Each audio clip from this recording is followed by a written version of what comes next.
On this episode of Real Wins, our very own multifamily marketer Tori Lewandowski joins me while we break down the critical role of reputation scores and property visibility. We go beyond the basics and discuss real actionable ways to build and maintain a stellar reputation, all without relying on the outdated, ineffective tactics in the age of AI and ongoing Google Core updates. This was a fun one to dive into to hear about Tori's background and how she would tackle these topics. Let's jump right in. Okay, welcome back to another episode of Real Wins. Tori, you are my guest this time. How are you doing? I'm doing good. How are you, Chris? Doing pretty good. Thanks for joining me on this episode. I'm excited to dive in. We're venturing over to a camp that you know quite a bit about from your experience, and I'm excited to dive in. Of course, we're talking about reputation scores and property visibility today. So reputation is something that has come up a lot in recent years. I'm curious to get your take on this. Obviously, we've heard a lot of reputation as a service solutions pop up over the last couple of years. We've both kind of had this discussion about how the response to these negative reviews, for example, often feels really sort of detached, sterile, like it was written in an ivory tower 4,000 miles away. And you have a take on that, a slightly different take on how you think that should be handled. So as we start to dive into this, what's your opinion on that, and where do you think this needs to head? I think in my experience, reputation is just personal. Like it's a building, but it's personal. Like when you're on the marketing end of things, it's my building. Not everyone has that mentality. When you are selling reputation as a service, sometimes reputation scores are a very deprioritized response, like not a lot of training, not a lot of communicating with the site teams, just, put a band-aid on this explosive review, own it, say you're sorry, and hope we get more positive reviews in. And I think it's a really difficult dance, especially I've worked one-on-one with developers and owners where they're like, what is going on with these Google reviews? And if you are a removed party and you're not accessible, the developers are going to go straight to the site team, which can cause other issues. So having a dedicated team member or partner who views reputation scores like their life depends on it, I've found has been really impactful because I've been responsible for dozens of properties at once on Google My Business. And every single time a review would come in, you have to think about the psychology. I love consumer psychology. In all my Transforming Cities episodes, I can't not talk about it. You have to think about the psychology of the reader. There's ways you can craft a Google review response to a very bad review that make the reader question, is this a credible person? Do they even live there? Sounds like the property manager tried to intervene and they really did something right. And that is the type of acuteness and agility that I don't know if a AI bot or somebody like completely satellite who's not even that familiar with the property can really match. So that's my hot take on that. Yeah. Speaking of hot takes, reputation as a service, is that called RAS yet? Like, is there a true like RAS column that's service now being checked off for groups? Because if not, that should be a thing that we start to say. It should be. And I'll tell you what, like it's a tough service to sell because when you're a like big ad agency and you're offering reputation management as a service for a client, it's really difficult to have those back and forths with people. If you're like a big company and you've got some digital associate who's like brand spanking new, trying to field these aggressive, explosive Google responses and going back and forth with the client on that, it's tough work. Like you really need to have a emotional intelligence, a sales IQ, and overall just like a human like courtesy and aspect to it. So no, it's not RAS yet, but like it's tough work. So if you're working in RAS, good for you. Or rep ass. I don't know. It depends on your group, I guess. Well, let's dive in. So reputation scores are kind of confusing and overwhelming, I would say, for a lot of groups. Where do you even start? Like if there's a marketing team or a leasing team listening in and they're like, man, we got to figure this out. Like where do they even begin? Well, I think we could do a whole nother episode on like the trials and tribulations of standing up a Google My Business and proving you are who you say you are. And where to send the mailer to actually get the profile activated. It's been a long time since I've been on the receiving end of that mailer. I think when you are bringing a property to market and you are giving your neighbors the tour, you are giving curious people the tour, even if they might not be able to physically lease the property yet, they are perfect candidates to talk about what your property is contributing to the neighborhood rhythm and what the property felt like as a local. So I always encourage site teams that if you are having to go on those tours because the owner asked you to, and sell the building to somebody who is just curious, like those are good people for reviews. Like there's no exclusivity clause in a Google My Business that says they have to have signed a 12-month lease and paid their application fee to share their opinion. If you're Hmm. networking in the neighborhood, if you have local businesses you're starting to partner up with, if they honestly think the property is all that in a bag of chips, send them the link. Get that score up early. And we'll talk more about why that's important later on.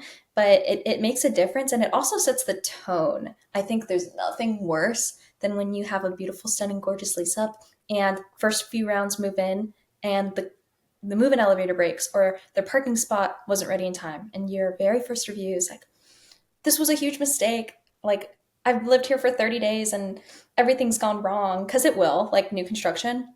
That's why it's important to have those other reviews in the mix where when the viewer, the renter is getting ready to fire off that terrible review, they have to look at all those other reviews where people are so excited and Mm. thrilled about the project. So that would be my like gearing up for battle advice on your GBP.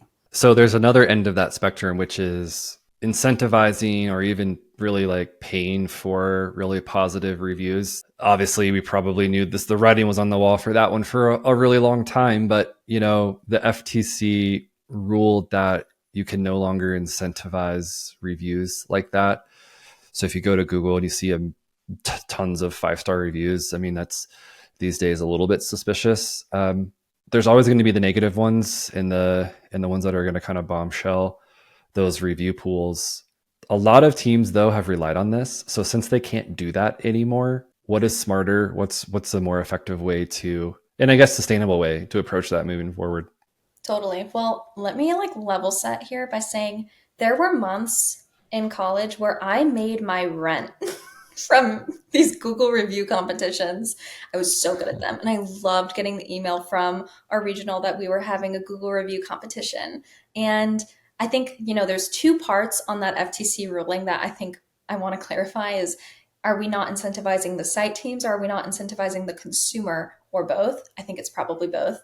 But they're very effective, especially if you're in student housing where the residents get word that they'll get a $10 Starbucks gift card if they leave you a 5-star review with your name in it. $10 goes a long way as a college student, by the way. Maybe not at Starbucks anymore.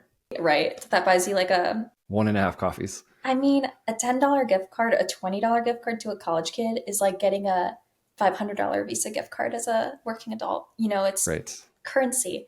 And it sucks that that got taken away because it was fun while it lasted. I had a great time competing with my office mates. And, I see the point though. You can get a very diluted picture of a property from Google reviews that aren't 100% genuine, unfortunately, which is why it's important. Like I said earlier, get those genuine, authentic, honest opinions while you can, like in the most organic, natural way possible.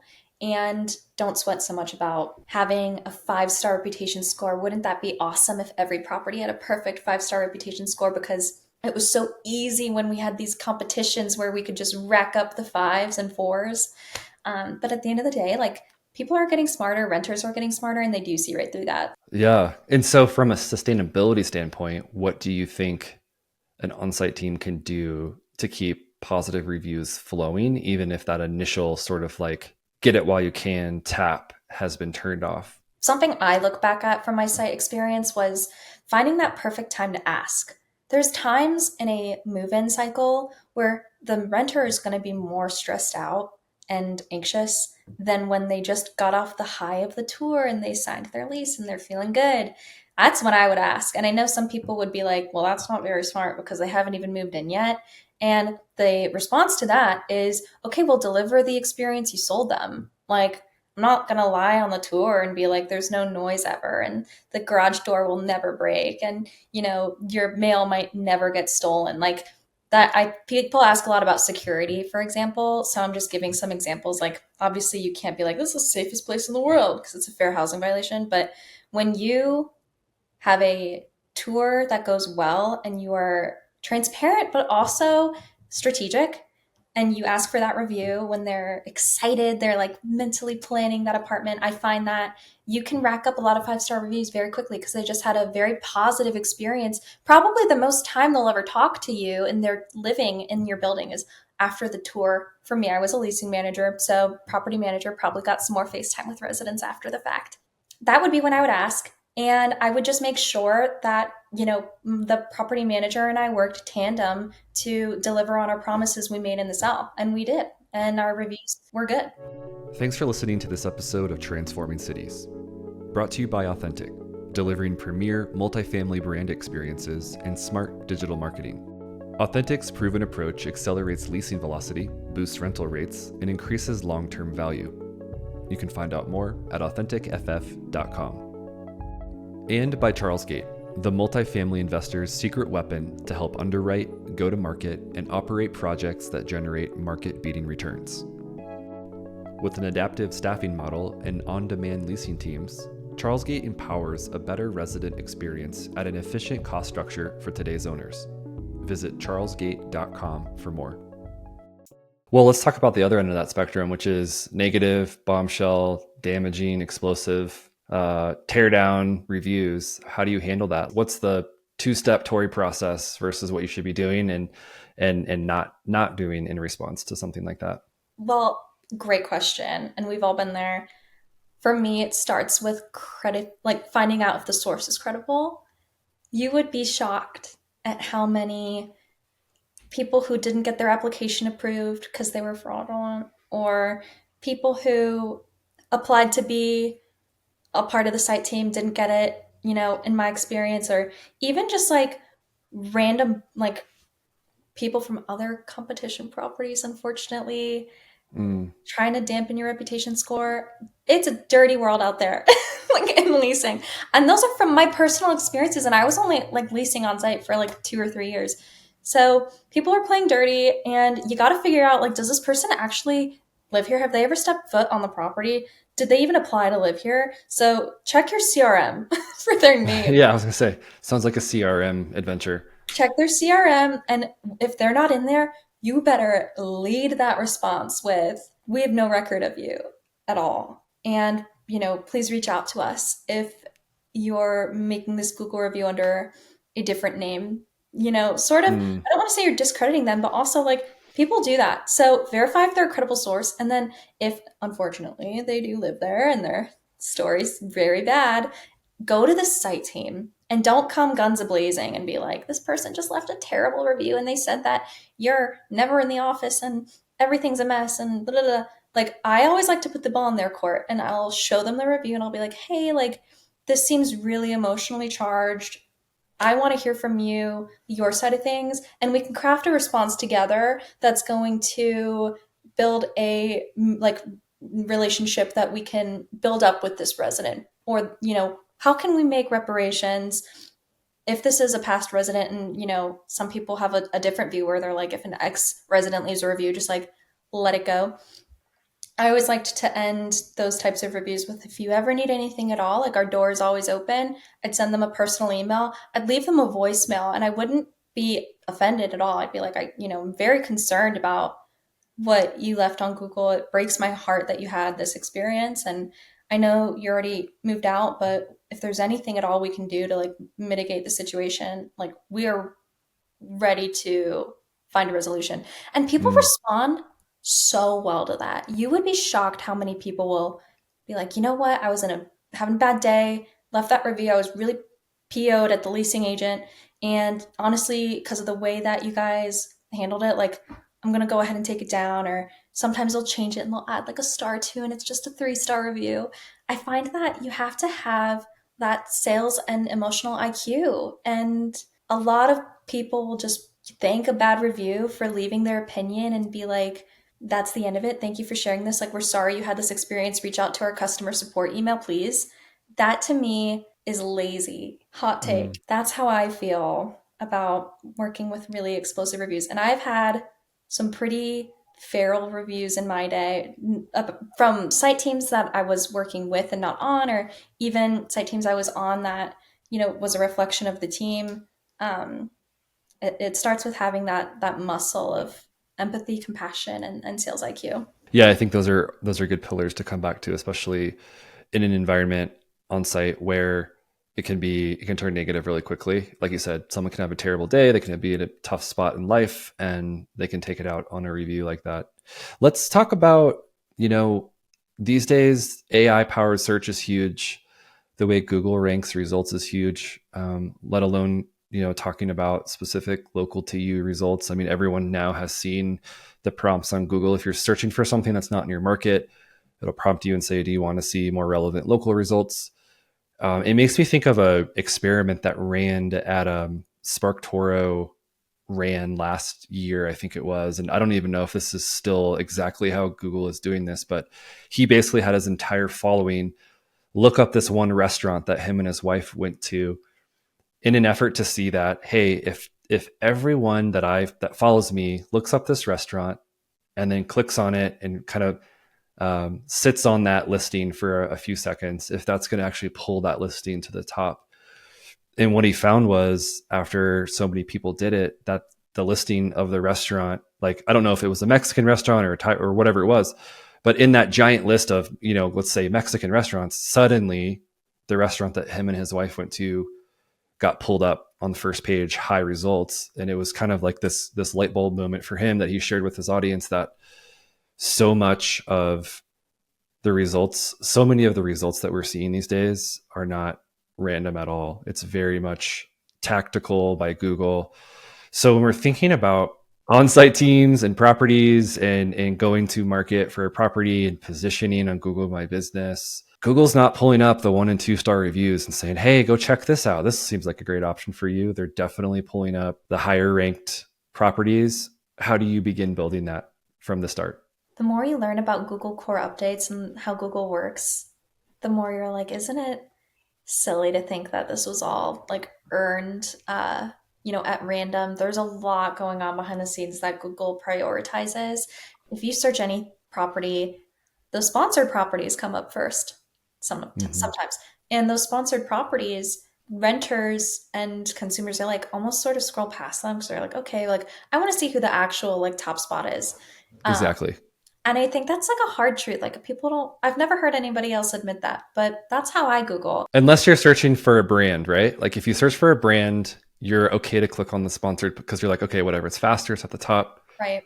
But if you're not doing that, agree. You're not. I don't want to be advertised to, so I'm going to skip through these. Totally. If you're vetting a place you're going to live in and have be your home for over a year, I want to see like who the actual best property is. And I've seen a lot of my friends that work in SEO this year change their title to like AIO and experience optimization. And what that tells me is, I mean, SEO is not going anywhere. SEO is always going to be a huge part of the marketing puzzle. But when you are thinking about your Google My Business from an AI standpoint, which I've thought about constantly, you want to be thinking about keywords that somebody would put into a large language model or keywords that a large language model would pick up for a search query. So there's so many hidden places you can put AI powered like keyword strategy in a Google My Business. Put keywords in your responses, put keywords in your summary, kind of no brainer, keywords in the meta description of every single photo, like keywords everywhere. And I know people are probably like, oh my gosh, keywords is not the answer. You would be shocked. Like, if I own a photography business and I respond to every Google review, good, bad, and ugly, thank you so much for reaching out to so and so photography, the best wedding photographer in the east side of this Mississippi River. Like, when people are looking up who's the best wedding photographer on the east side of the Mississippi River, they're going to see my Google My Business. And Mm-hmm. that's just part of it, right? We know from multiple reports, and Google has come out and said, businesses with 4 and 5 stars get priority. Unless you're in a really niche market where everybody's customer service sucks and there's only like 2, 3 stars to choose from, you're always going to see those positive reviews come in first. So if you're in a lease up and you're getting back to back to back 1 star reviews and your Google My Business page is in jeopardy, you're losing out on a ton of organic opportunity of people finding you on Google My Business, seeing you on the list of properties, because you aren't at that 4 star mark. It's almost like the starting line for how people are going to find you. And it's a really tough thing to get early on. And the first Yeah. question you asked me is getting to that 4 and 5 star range. One bad review and you can go from 5 stars to 2 stars if you only have 2 reviews. I would say keyword everything and keep 4 stars as like the benchmark if you can. Like, don't stress and pull your hair out about how many reviews you need to get back to 5 stars. Like, I've been there. It's a lot. Just Yeah. be realistic, think 4 star and get ahead of it if you can, and optimize. Optimize always and often. That's great. Those are great tips, and it kind of gets to this next question I have for you, which really revolves around perception. We're in a day and age where you have to really craft the perception of your property. You have to pay attention to those sort of tactical tips that you just gave. Um, we talked a little bit about this earlier, but I would love for if you would expand upon this. But this idea of the best time to ask a lead for their review and really maximizing what you're getting back from them at those right times. Yeah, Is it always right after the tour, or are there other key milestones, to use a phrase that I think works here, totally. to ask for those reviews and to get that credibility boost? When it comes to perception too, something that's important is when you're responding to these reviews to be on brand with your property. Um, there's nothing worse than a beautiful property and your voice and tone is this and that, and you have a certain feel to it, and you get to the Google My Business and it's like, dang, these answers are so dry. Like, this person sounds like they don't want to be working there.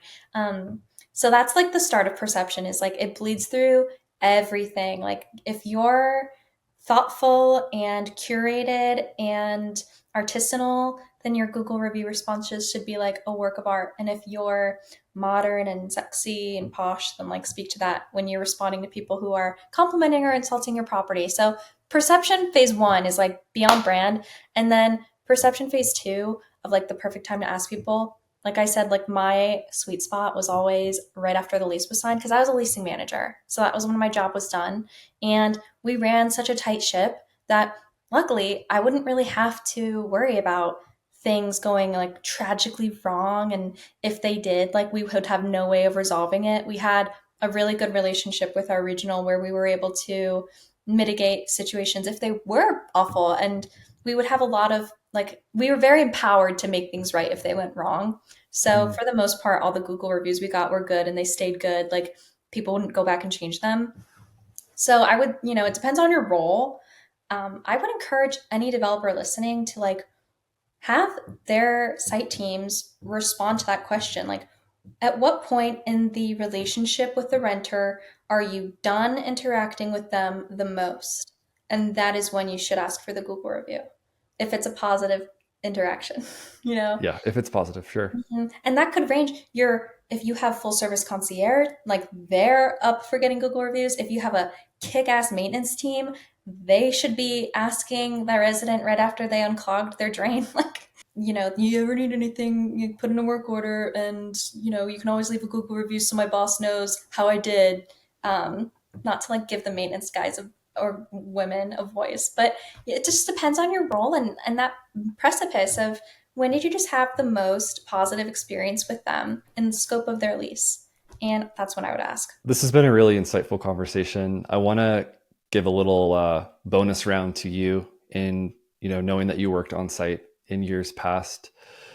Thinking back, Google reviews, what's the most memorable? Really great or really terrible? What comes to mind? Like, give me a juicy story before we sign off. Okay, my most memorable that I've received that had my name in it was when I was in student housing. They would always have somebody at like the front desk who would take walk-ins, and like it's sort of the beginning post, like when you're brand spanking new. And I got one Google review from somebody who's like, Tori was the best desk girl because they didn't know what my role was ever. And I don't know why, but I was like, out of all the desk girls, I'm the best. And I thought I was still so new. It was like my second week. And I was like, my first Google review. So that's like the most memorable one just because it's so stupid. And like really looking back, I'm like, desk girl. But I remember it. And then I would say probably like the juiciest Google review was one time getting super real here. A regional property manager had to terminate a property manager who was misbehaving, and it was a long time coming. And overnight after that termination, they made like 3 burner accounts and left awful reviews for the property. And one of the Oh, burner accounts like had their like we knew it was them and we were able to prove it was them. But I responded back to that Google review and I called them by their first name and I was like, I don't want to say it. I'll make an alias for them. Be like, hi Marie, thank you so much for this review. We have no record of you living at this property. They eventually removed those reviews because they knew that I knew who they were and they just deleted them. But oh man. it's tough. It's people play dirty. Those are the two like Google reviews that I remember the most, and I feel like a lot of our listeners can probably relate to the latter of getting some just like Yes. slimy, gross reviews that you just gotta get ahead of them. That's all you can do. Reputation is hard. This is a topic that I think we're going to have rolling in different phases um, for the next many years because I think this is going to continue to evolve. Technology is proving that it's continuing to evolve. How the system is gamified or not, how to stay on top of it or not, and the best and most appropriate ways to respond are certainly evolving as well. Tori, it's been fun. Thanks for sharing your insights. Appreciate it as always. And look forward to you dropping some knowledge on the next one. Yeah. Thanks, Chris. Alrighty. Bye.